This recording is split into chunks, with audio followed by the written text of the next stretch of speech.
ایک محلے کی مسجد اور سوائے جمعے کے اگر آپ دیکھیں تو وہاں کی پہلی صف بھی مکمل نہیں ہو پاتی، اور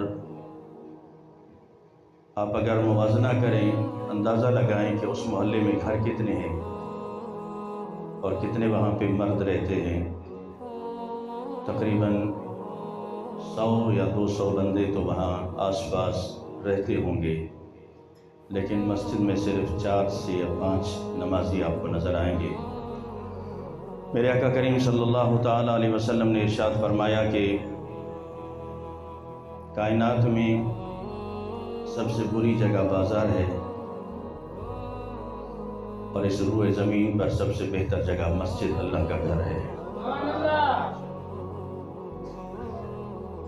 اب آپ اندازہ لگائیں کہ جس جگہ کے بارے میں حضور صلی اللہ تعالیٰ علیہ وسلم نے یہ ارشاد فرمایا ہو کہ روئے زمین پر سب سے بری جگہ کون سی ہے؟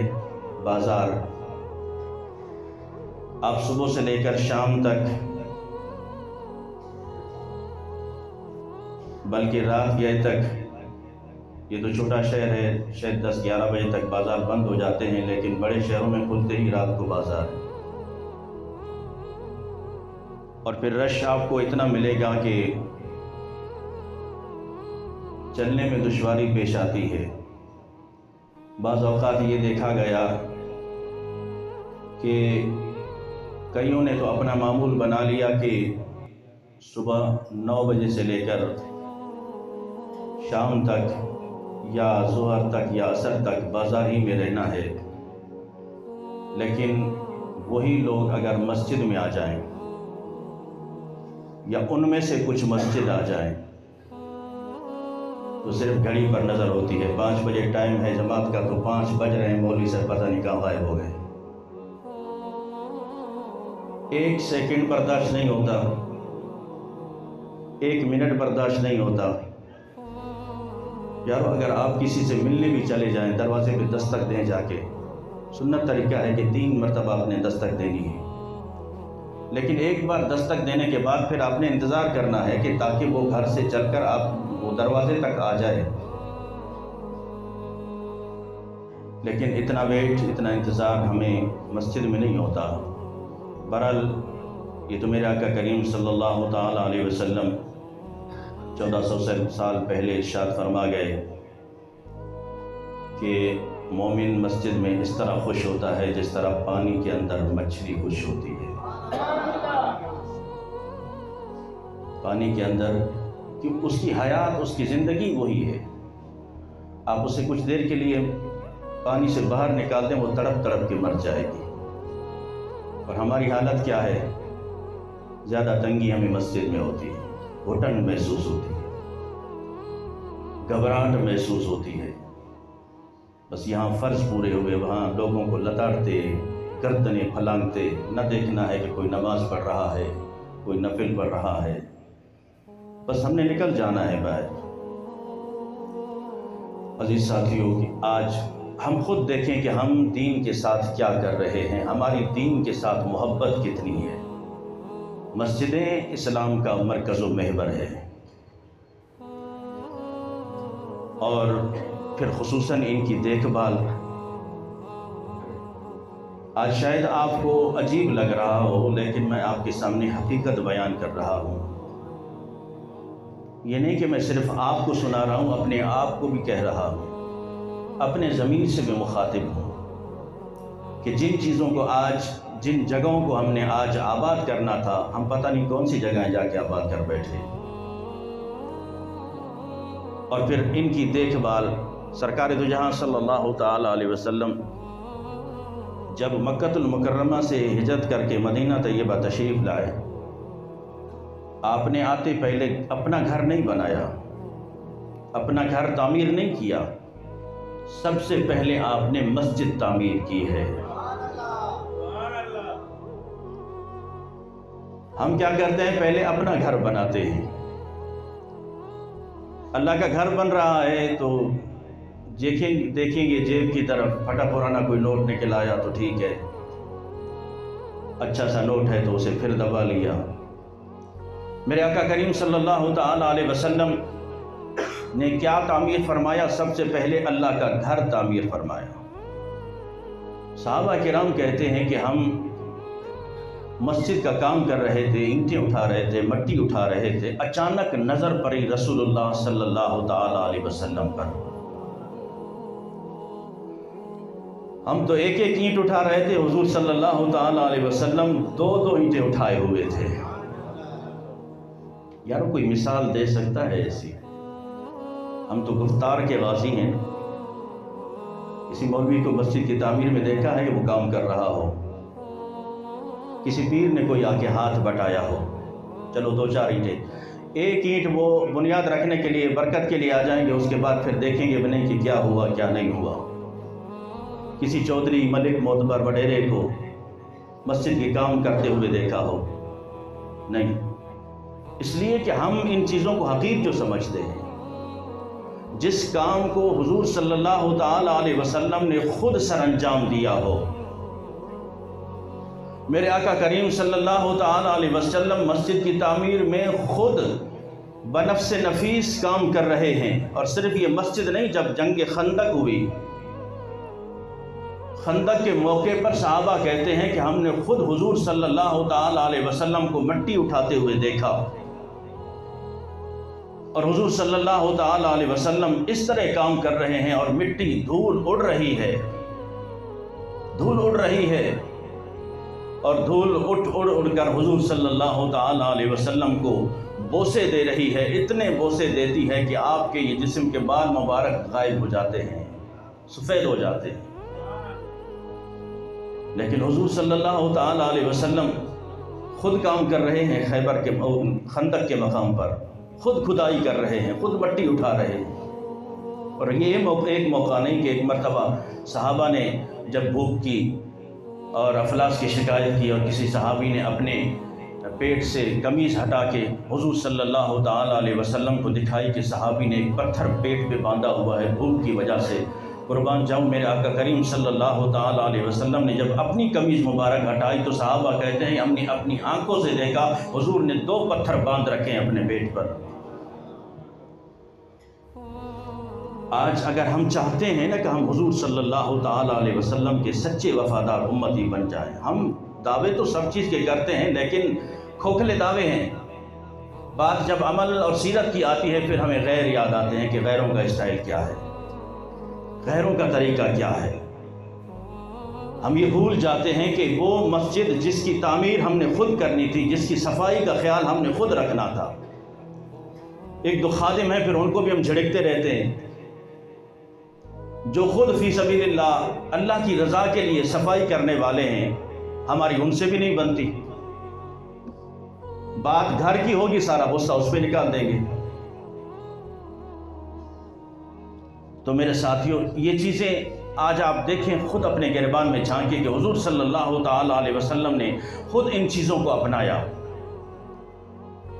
ایک عورت مسجد نبی کی آ کے صفائی کر جایا کرتی تھی، جھاڑو لگاتی تھی ہمیشہ۔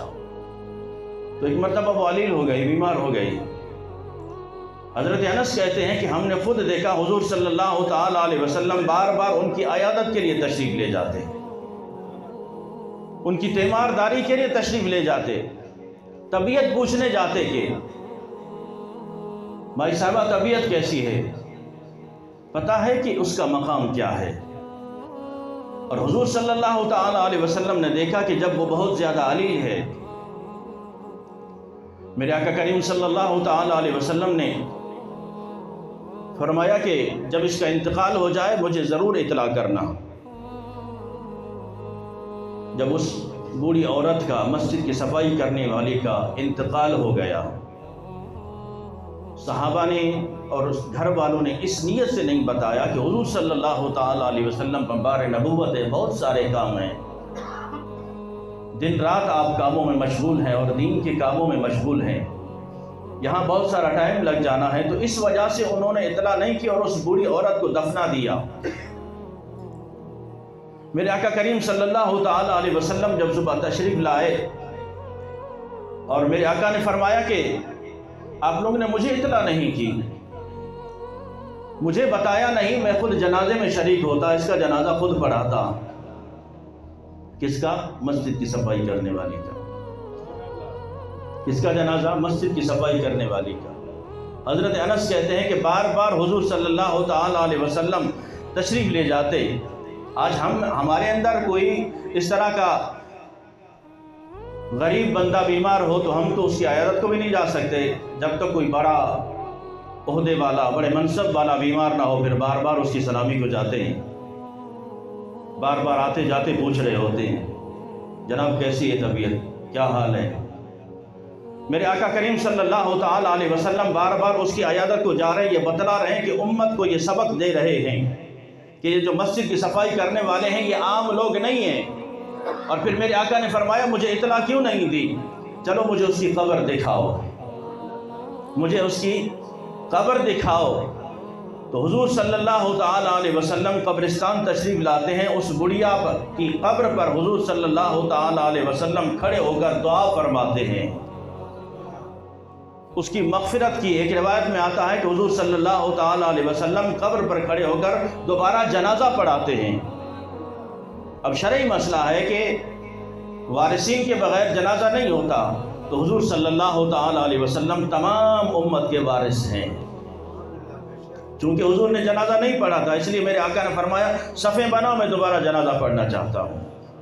ایک اور روایت ہے کہ ایک حبشی غلام جو اسی کام میں مشغول رہا کرتے تھے کہ ہمیشہ مسجد کی صفائی کیا کرتے تھے، ہمیشہ مسجد کی صفائی کیا کرتے تھے، تو جب ان کا انتقال ہو گیا، اس کا بھی اسی طرح حضور صلی اللہ تعالی علیہ وسلم کہیں سفر پہ نکلے ہوئے تھے، 2-3 دن کے بعد حضور صلی اللہ تعالی علیہ وسلم تشریف لائے، اور ایک دن گزرا، دوسرا دن، تیسرا دن جب گزرا، میرے آقا نے فرمایا وہ حبشی غلام نظر نہیں آ رہا جو مسجد کی صفائی کیا کرتا تھا، جو مسجد کی صفائی کیا کرتا تھا وہ نظر نہیں آ رہا۔ تو سرکار دو جہاں صلی اللہ تعالی علیہ وسلم کو بتایا گیا کہ یا رسول اللہ اس کا تو انتقال ہو گیا ہے، اس کا انتقال ہو گیا ہے۔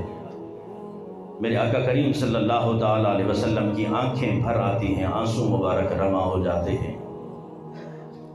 فرمایا کہ مجھے اطلاع بھی نہیں دی، یا رسول اللہ آپ کہیں سفر پہ تشریف لے جا چکے تھے۔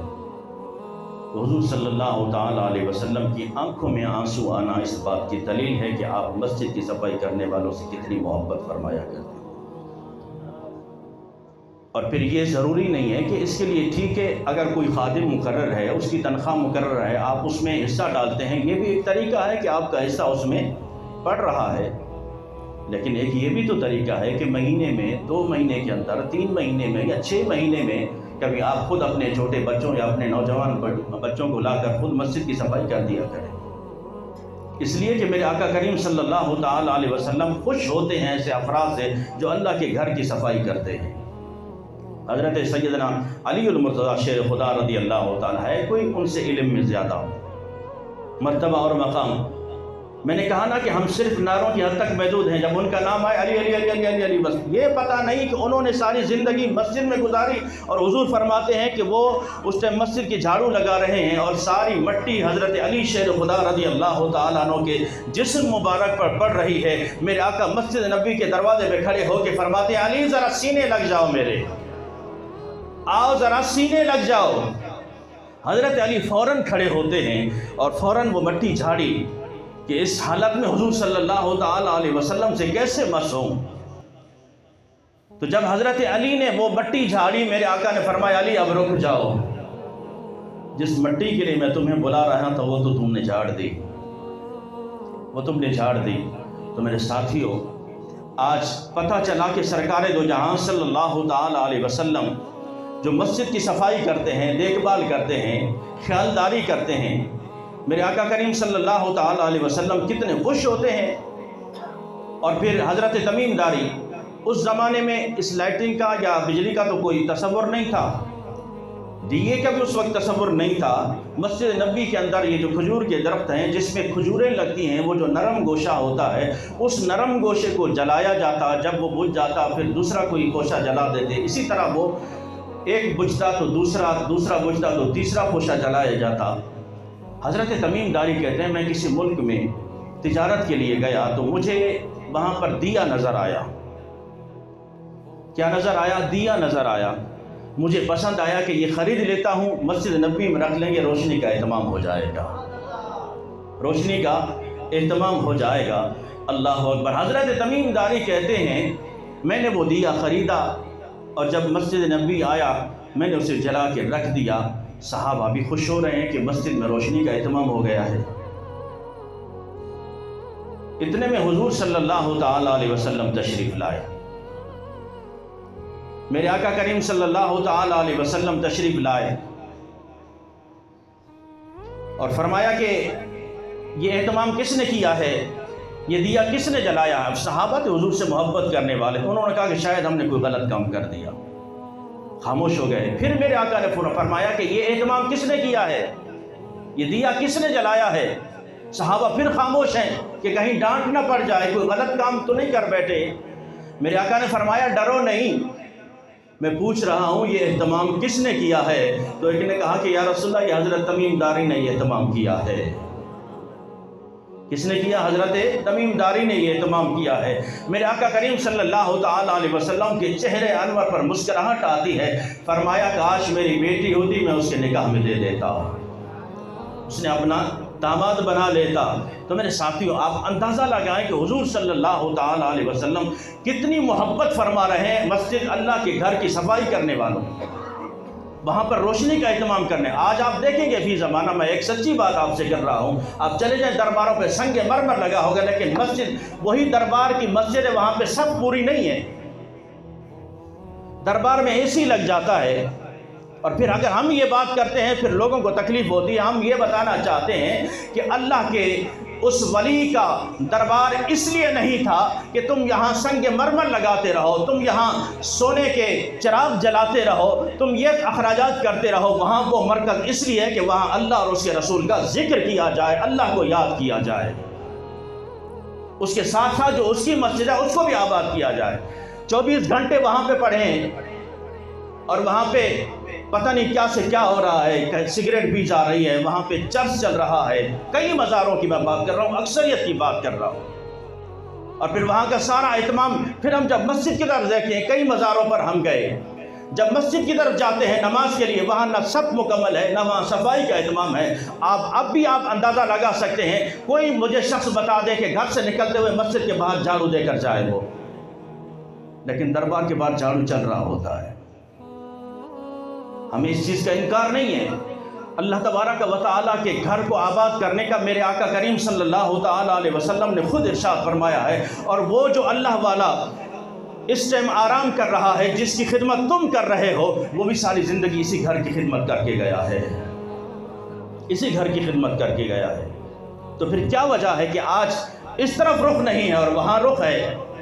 کیوں کہ وہاں رخ اس لیے ہے کہ وہاں نہ آپ کو نماز نظر آئے گی، نہ وہاں آپ کو ذکر و تلاوت ان کے اندر نظر آئے گا۔ بس چند لوگ بیچارے جو اللہ اور اس کے رسول صلی اللہ تعالی علیہ وسلم سے اور اولیاء اللہ سے محبت کرنے والے ہیں، وہ آئیں گے خلوص دل سے، بس اللہ والے کی مزار پر حاضری دیں گے، چلے جائیں گے۔ باقی جو 24 گھنٹے وہاں موجود ہیں، کسی کو دیکھ کا انتظار ہے، کسی کو کسی چیز کا انتظار ہے، کسی کو کسی چیز کا انتظار ہے۔ خدا کے لیے خدا کا خوف کرو، آؤ ان اللہ کے گھر کو سنبھالو، ان کی صفائی کرو، اللہ تبارک و تعالیٰ تمہارے دلوں کی صفائی فرما دے گا۔